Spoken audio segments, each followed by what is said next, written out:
ഹരി ഓം. ശ്രുതി എന്ന് പറഞ്ഞാൽ നമ്മൾ കേട്ടതിനെയാണ് ശ്രുതി എന്ന് പറയാ. എന്ത് കേൾക്കണോ അതിനൊക്കെ ശ്രുതി പറയും. അത് വേദാന്ത വിഷയങ്ങളാവാം, ലൗകിക വിഷയങ്ങളാവാം, എന്ത് വേണമെങ്കിലാവാം. കേൾവിയുമായി ബന്ധപ്പെട്ട ശ്രോത്രേന്ദ്രിയം വഴിക്ക് എന്ത് കേൾക്കുന്നുവോ അതിനെല്ലാം ശ്രുതി എന്ന് പറയും. ശ്രോതാവിൽ നിന്ന് ഉണ്ടായത്, ശ്രോതാവിനെ വേണ്ടിയിട്ടുണ്ടായത് ശ്രുതി. സ്മൃതി എന്ന് പറഞ്ഞാൽ ഓർമ്മയിലുള്ളതിനാണ് സ്മൃതി. ശ്രുതി എന്ന് പറഞ്ഞാൽ ഇന്ന് കേൾവിയുമായി ബന്ധപ്പെട്ടത്, ഇന്നത്തെ കാലത്ത് കേൾവിയുമായി ബന്ധപ്പെട്ടത് ശ്രുതി എന്ന് പറയും. സ്മൃതി പറഞ്ഞാൽ ഓർമ്മയിൽ നിന്ന് ഉണ്ടായതിനാണ് സ്മൃതി എന്ന് പറയാം. അത് പൂർവ്വജന്മത്തില് നമുക്ക് ഓരോരോ കർമ്മങ്ങളുടെ ഫലമായിട്ട് നമ്മൾ ഉരുത്തിരിഞ്ഞു വന്നിട്ടുള്ളതായ ആശയങ്ങള്, സങ്കല്പങ്ങള്, പ്രവർത്തനങ്ങള്, ഇതൊക്കെ സ്മൃതിയുടെ ഭാഗങ്ങളാണ്.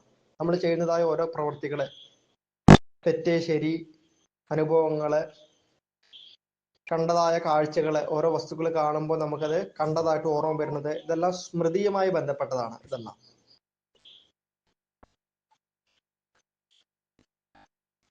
ശ്രുതി എന്ന് പറഞ്ഞാൽ കേൾവിയുമായി ബന്ധപ്പെട്ടത്. ഈ സമയത്തുള്ള നമ്മളെ കേൾവിയുമായി ബന്ധപ്പെട്ട കാര്യങ്ങൾക്കെല്ലാം ശ്രുതി എന്ന് പറയും. കേൾക്കുന്ന കാര്യങ്ങൾക്കെല്ലാം ശ്രുതി. ശ്രുതി, സ്മൃതി, അനുഷ്ഠാന ഭാഗമായിട്ടുള്ള ഓർമ്മകൾക്ക് സ്മൃതി എന്നും പറയും. പിന്നെ ഒരു കാര്യം പറയാം, ഒന്നും വിചാരിക്കരുത്. നമ്മളിങ്ങനെ ഒരാളായിട്ട് പരിചയപ്പെട്ട് കഴിഞ്ഞു കഴിഞ്ഞാൽ പിന്നെ ചില സമയത്ത് ഒന്നല്ലെങ്കിൽ വന്ന് കണ്ടിട്ട് നമ്മൾ ഒരു സംശയ നിവർത്തനം ചെയ്യുക, അതല്ലെങ്കിൽ വിളിച്ചിട്ട് സംശയ നിവാരണം ചെയ്യുക. എപ്പോഴേക്കാളും നമ്മളിങ്ങനെ ഒരു എഴുത്തിലൂടെ മാത്രം സംശയ നിവാരണം ചെയ്യുമ്പോഴും അതിന്റെ അർത്ഥമല്ല ഓരോ കാര്യങ്ങളിലുള്ള. അല്ല, അതിനൊരു പരിമിതിയുണ്ട്. ഓരോ വ്യക്തികള് എവിടെ നിൽക്കുന്നു, ഏത് തലത്തിൽ നിൽക്കുന്നു എന്ന് നോക്കിയിട്ടാണ് നമുക്ക് ഓരോ കാര്യങ്ങൾ പറയാൻ പറ്റുള്ളൂ. ശ്രുതി, സ്മൃതി, പുരാണം, വേദാന്തം, ഇതിഹാസം ഇതൊക്കെ പറഞ്ഞ ഓരോരോ അർത്ഥങ്ങൾ അടങ്ങിയാണ്. ഓരോ വ്യക്തികൾ എവിടെ നിൽക്കുന്നു, അവർക്ക് അത് അനുയോജ്യമാണോ എന്ന് നോക്കിയിട്ടാണ് അതൊക്കെ കൊടുക്കാൻ പറ്റുക. എല്ലാ വ്യക്തിക്കും എല്ലാം അനുയോജ്യമായിട്ട് മാറില്ല. അപ്പോ ഒരു വട്ടം ചോദ്യം ചോദിക്കുക, രണ്ടു വട്ടം ചോദ്യം ചോദിക്കുന്നു, അപ്പൊ അതിലൊക്കെ നമ്മൾ ഒരു തൃപ്തി വരുന്നുണ്ട്, ആ വ്യക്തിയിൽ നിന്ന് നമുക്ക് തൃപ്തി വരുന്നുണ്ട്, തൃപ്തികരമായ ഉത്തരം കിട്ടുന്നുണ്ടെന്ന് അറിയണമെങ്കിൽ പിന്നെ നമ്മൾ അടുത്ത് ചെയ്യേണ്ടതായ കാര്യം എന്ന് പറഞ്ഞാൽ ആ വ്യക്തിയുടെ അടുത്തേക്ക് പോവുകയോ ആ വ്യക്തിയെ നിരന്തര സമ്പർക്കത്തിലെ ഫോണിലോ എന്തായാലും വിളിച്ചിട്ട് സംശയം ചോദിക്കണം. അപരിചിതത്തിലാണ് നമ്മൾ ഈ മെസ്സേജും കാര്യങ്ങളൊക്കെ ചെയ്യേണ്ട കാര്യമുള്ളൂ. അപരിചിതം പരിചിതമായി കഴിഞ്ഞാൽ പിന്നെ നമ്മൾ മെസ്സേജും കാര്യങ്ങളോട് പിന്നെയും സംശയങ്ങൾ ചോദിക്കുന്ന അർത്ഥമല്ല. പിന്നെ ഒഴിവ് സമയം എപ്പോഴാണെന്ന് ചോദിക്കുക, അതനുസരിച്ചിട്ട് വിളിക്കുക. ദൂരത്താണെങ്കിൽ വിളിക്കാം. സമയ സന്ദർഭം അനുസരിച്ചിട്ട്. എനിക്കൊരു രാത്രി ഒരു 11 മണിക്കാണ് സംശയം തോന്നിയത് കൊണ്ട് 11 മണിക്കൊന്നും വിളിക്കാൻ പാടില്ല. അപ്പോൾ നമ്മൾ സംശയം ചോദിക്കേണ്ട വ്യക്തിയുടെ സമയക്രമീകരണം അറിഞ്ഞിട്ട് മെസ്സേജ് അതിൽ വേണമെങ്കിൽ മെസ്സേജ് ചോദിക്കാം. സ്വാമിജി ഫ്രീ ആണോ എന്ന് വെച്ച് മെസ്സേജ് അയക്കാം. മെസ്സേജ് പ്രകാരം നമുക്ക് വിളിക്കാം. അല്ലെങ്കിൽ ഏത് സമയത്താണ് ഫ്രീ ആയിട്ടുണ്ടാവുക, സംസാരിക്കാൻ പറ്റാന്ന് ചോദിച്ചിട്ട് മെസ്സേജ് അയക്കുക, അത് പ്രകാരം സംസാരിക്കുക. അങ്ങനെയൊക്കെ ചെയ്യാം. അല്ലെങ്കിൽ നേരിട്ട് കാണാവുന്ന ദൂരത്തെ ഉള്ളെങ്കിൽ നേരിട്ട് കണ്ട് നേരിട്ട് വന്ന് സംസാരിക്കുക. അങ്ങനെയൊക്കെ ചെയ്യാം. അതായത് എപ്പോഴും നമ്മൾ മെസ്സേജിലൂടെ തന്നെ സംശയങ്ങൾ ചോദിക്കുമ്പോൾ അതിനൊരു യഥാർത്ഥ ഉത്തരമായി വരില്ല. കാരണം ഓരോ വ്യക്തികളും ഓരോ ജീവന്മാരും ഓരോ സമയത്ത് ഓരോ തരത്തിൽ നിൽക്കാം. വേദാന്ത രഹസ്യങ്ങള് ഭയങ്കര താല്പര്യരായിട്ടുള്ള ഒരു മനോഭാവം ചില സമയത്ത് ഉണ്ടാവും. അത് കഴിഞ്ഞ് വേദാന്തത്തിൽ നിന്ന് നേരെ താഴേക്ക് പോയിട്ട് ലൗകികത്തിലേക്ക് മാത്രം ഉണ്ടാവും. അപ്പൊ ലൗകികത്തിലേക്ക് മാത്രം ഉണ്ടാകുമ്പോൾ വേദാന്ത വിഷയങ്ങള് അവർക്ക് കൊടുക്കേണ്ട വേദാന്ത വിഷയങ്ങളല്ല അവർക്ക് കൊടുക്കേണ്ടത്. ലൗകികപരമായ കാര്യങ്ങൾക്ക് ഉപയോഗപ്രദമായ കാര്യങ്ങൾ അവർ പ്രതീക്ഷിക്കുന്നത് അങ്ങനെയായിരിക്കും. ഓരോ സന്ദർഭത്തിലും പെട്ടെന്ന് ഉരുത്തിരിഞ്ഞ ആശയങ്ങളാണ് അവർക്ക്.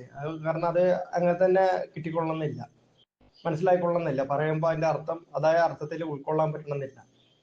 അപ്പൊ വിളിക്കുമ്പോൾ വിളിയുടെ ഇതനുസരിച്ച് നമുക്ക് മനസ്സിലാക്കാൻ പറ്റും, അല്ലെങ്കിൽ കാഴ്ചയുടെ അടിസ്ഥാനത്തിൽ മനസ്സിലാക്കാൻ പറ്റും. ആ വ്യക്തി ഇപ്പോ നിലവിൽ ആ വ്യക്തിക്ക് എന്താണ് ആവശ്യമുള്ളത്, നിലവിൽ ആ വ്യക്തി ഏത് തലത്തിലാണ് നിൽക്കുന്നതെന്നൊക്കെ അനുസരിച്ച് അതനുസരിച്ച് നമുക്ക് പറഞ്ഞു കൊടുക്കാൻ പറ്റും. സ്വാമി ശ്രുതി സ്മൃതി അനുസരിച്ചിട്ട് നമ്മൾ മുന്നോട്ട് പോകണം എന്നൊക്കെ പറഞ്ഞാൽ അതിന് പല തരത്തിലാണ് ഉത്തരം പറയാൻ പറ്റുക. ഇപ്പൊ കേൾവിനെ അടിസ്ഥാനമാക്കിയിട്ടാണ് ശ്രുതി എന്ന് പറഞ്ഞു, ഓർമ്മയെ അടിസ്ഥാനമാക്കിയിട്ടാണ് സ്മൃതി എന്ന് പറഞ്ഞു. അപ്പൊ കേൾക്കുന്നതനുസരിച്ചിട്ടുള്ള സ്മൃതി. അത് ചിലപ്പോൾ ഒരേ സമയത്തിന് സംഭവിക്കാം. രാവിലെ ഒരു അമ്മ ഒരു കുട്ടിയെടുത്ത് പഞ്ചസാര മേടിക്കാൻ പറഞ്ഞു.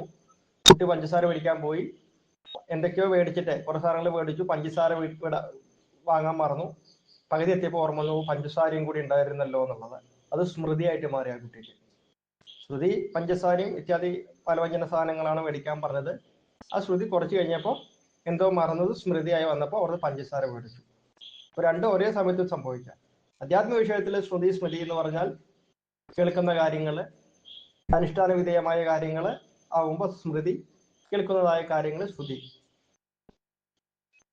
പൂർവജന്മത്തില് കേട്ടതായ ആധ്യാത്മിക കാര്യങ്ങളാവാം ശ്രുതി എന്നുള്ളത്. അത് നമുക്ക് ഓർമ്മ വരുമ്പോൾ സ്മൃതിയായിട്ട് മാറും. സ്മൃതിയായിട്ട് വന്നിട്ടും കാര്യമില്ല, അത് പ്രവർത്തനത്തിൽ വരുമ്പോഴാണ് ഉറയ്ക്കുകയുള്ളൂ. ഉറക്കണമെങ്കിൽ പ്രവർത്തനത്തിൽ വരണം. ചിലത് പ്രവർത്തനത്തിൽ വന്നതിന് ശേഷം അതിനോട് താതാത്മ്യം പ്രാപിച്ച് അത് സ്മൃതിയായിട്ട് മാറാം. ഇങ്ങനെ ചെയ്യാൻ പാടില്ല എന്നുള്ളതൊക്കെ സ്മൃതിയായിട്ട് മാറാം. ചിലത് അത് കേൾവി മാത്രമായിട്ട് സ്മൃതിയിൽ മാത്രം നിൽക്കും, ഇത് ചെയ്യുന്നതൊക്കെ അബദ്ധങ്ങളായിട്ട് മാറും. പലതും സംഭവിക്കാം. അത് നിരന്തര ആശയവിനിമയം ചെയ്തിട്ട്, ഇല്ലെങ്കിൽ അതിനോട് അനുരൂപമായിട്ട് ഏതൊക്കെ മേഖലയിൽ നിൽക്കണോ, ഇപ്പോഴത്തെ മാനസികാവസ്ഥ എങ്ങനെയാണ് നമുക്ക് നോക്കിയിട്ടാണ് ഓരോ കാര്യങ്ങൾ പറയാൻ പറ്റുള്ളൂ. വേദാന്തത്തിൽ നിൽക്കുന്നു, വേദാന്തത്തിനനുസരിച്ചിട്ട് വേദാന്ത മറുപടികൾ തന്നെയാണ് എപ്പോഴും പറയേണ്ടത് പറഞ്ഞാൽ അത് എല്ലാവർക്കും എപ്പോഴും സ്വീകരണീയമാവണമെന്നില്ല എല്ലാ കാര്യങ്ങളും. ചില സമയത്ത് അതിനനുസരിച്ചിട്ട് മാറാറുണ്ട്. ഇപ്പം ഒരു പനിയാണെങ്കിൽ തന്നെ പല പനിയുണ്ട്. ചിക്കൻ ബോക്സ് ഉണ്ട്, മലമ്പനി ഉണ്ട്, ഡെങ്കിപ്പനി ഉണ്ട്, പല പനിയുണ്ട്. പല പനിക്കും ഒരേ ഗുളികയല്ല നമ്മൾ കൊടുക്കുക, ഡോക്ടർ കൊടുക്കുക, പല പല ഗുളികളാണ് കൊടുക്കുക. പനി ഒന്ന് തന്നെയാണ്. അതിന്റെ ആദ്യത്തിൽ വരുന്നതായ അതിന്റെ വ്യാധിക്കുള്ള കാരണമായ രോഗവാഹിനി എന്താണ് അനുസരിച്ചിട്ടാണ് അതിന്റെ ചികിത്സാ മാർഗങ്ങൾക്ക് ഉണ്ടാവുക. അപ്പൊ അതനുസരിച്ചിട്ടാണ് ഓരോരോ കാര്യങ്ങൾ ഡോക്ടർ തന്നെ വിധി നിശ്ചയിക്കുന്നത്. ഇങ്ങനെ ഓരോ കാര്യങ്ങൾ നമ്മൾ സംശയം ചോദിക്കുമ്പോൾ അടുത്ത ഇടപഴകി കഴിഞ്ഞു, ഫ്രീ ആണ്, ആളെന്താണെന്ന് മനസ്സിലായി പറഞ്ഞാൽ പിന്നെ അതിനനുസരിച്ചിട്ട് ബാക്കിയുള്ളത് നീങ്ങി പോവുക ചെയ്യേണ്ടത്. ബാക്കിയുള്ള ഇത് അങ്ങനെയാണ് ചെയ്യേണ്ടത്. പിന്നെയും നമ്മളിങ്ങനെ എഴുത്തിലൂടെ സംശയങ്ങൾ ചോദിച്ചുകൊണ്ടേ ഇരിക്കുന്നതിൽ അർത്ഥമില്ല. ഞാൻ പറഞ്ഞതാണ് അങ്ങനെ കാര്യങ്ങൾ. അപ്പൊ അതൊരു സ്വാമി എന്താ എങ്ങനെയാന്ന് തോന്നണ്ട. കാരണം ഇങ്ങനെ വെറുതെ മെസ്സേജ് വായിച്ചുകൊണ്ട് രണ്ടു കൂട്ടർക്കും പ്രയോജനം ഉണ്ടാവില്ല. അങ്ങേക്ക് പ്രയോജനം വേണമെങ്കിൽ അതിൻ്റെതായ രീതിയിലല്ലേ പോകേണ്ടത്. എല്ലാ കാര്യങ്ങളും അങ്ങനെയാണ് ചെയ്യേണ്ടത്. എപ്പോഴും നമ്മളിങ്ങനെ ഒരു മെസ്സേജ്, അതൊക്കെ ഇന്നത്തെ കാലഘട്ടത്തിൽ വന്നതല്ല, ആധുനിക കാലഘട്ടത്തിൽ വന്നാണ് മെസ്സേജും കാര്യങ്ങളിലൂടെയൊക്കെ മറുപടിയൊക്കെ. എല്ലായ്പ്പോഴും നിലനിൽക്കുന്നതായ കാര്യങ്ങളൊക്കെ പുരാതനമായ കാര്യങ്ങളിലൂടെ തന്നെയാണ് എല്ലാം നിലനിൽക്കുള്ളൂ. അത് ഇന്നത്തെ നവീന കാലഘട്ടത്തിലൂടെ ഒന്നും നിലനിൽക്കില്ല. അതോടെ തീരും, എല്ലാം അതോടെ തീരും.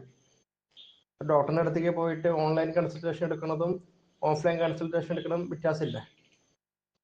ഡോക്ടർ സ്റ്റെതസ്കോപ്പ് വെച്ച് ചെക്ക് ചെയ്യാനൊന്നും പറ്റില്ല ഓൺലൈൻ കൺസൾട്ടേഷനിൽ. ഓഫ്ലൈൻ ആകുമ്പോൾ വിദഗ്ധമായിട്ട് നോക്കാനായിട്ട് പറ്റും. എല്ലാ കാര്യങ്ങളും അങ്ങനെയാണ്. അതുപോലെയൊക്കെ ആയി തീരണം നമ്മൾ ഓരോ കാര്യങ്ങളും. ശരി, ഹരിയോം.